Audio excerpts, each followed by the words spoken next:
नमस्कार मित्रांनो, पुढील काही दिवस मराठवाड्यात हवामानाचे चित्र बदलणार आहे. ढगाळ वातावरण आणि विजांच्या कडकडाटासह वादळी वारे आणि काही भागात जोरदार सरी हे चित्र पुढील 3 दिवस पाहायला मिळू शकतं. तर कोणत्या जिल्ह्यामध्ये अधिक प्रभाव? तर बघा, छत्रपती संभाजीनगरमध्ये आणि जालना, परभणी, बीड व धाराशिव, लातूर, नांदेड आणि हिंगोली या जिल्ह्यामध्ये 24 मे रोजी दुपारनंतर विजांसह पाऊस आणि वादळी वाऱ्यांचा इशारा हवामान खात्याने दिलाय. वाऱ्याचा वेग ताशी 40 ते 50 किमी जाऊ शकतो. 25 आणि 26 मे रोजीही काही ठिकाणी हलक्याच्या मध्यम स्वरूपाच्या सरींची शक्यता वर्तवण्यात येत आहे. या बदलामागे नक्की कारण आहे काय? अरबी समुद्र आणि बंगालच्या उपसागरात तयार झालेल्या कमी दाबाच्या पट्ट्यामुळे हा हवामान बदल घडत आहे.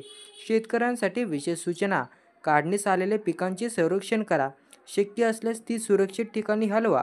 फळबागांमध्ये संरक्षण उपाय करा.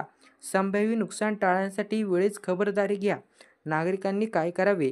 विजांचा कडकडाट सुरू असताना घरात सुरक्षित राहा. हवामान खात्याच्या अपडेट्सवर लक्ष ठेवा व स्थानिक प्रशासनाच्या सूचनांचे पालन करा. धन्यवाद.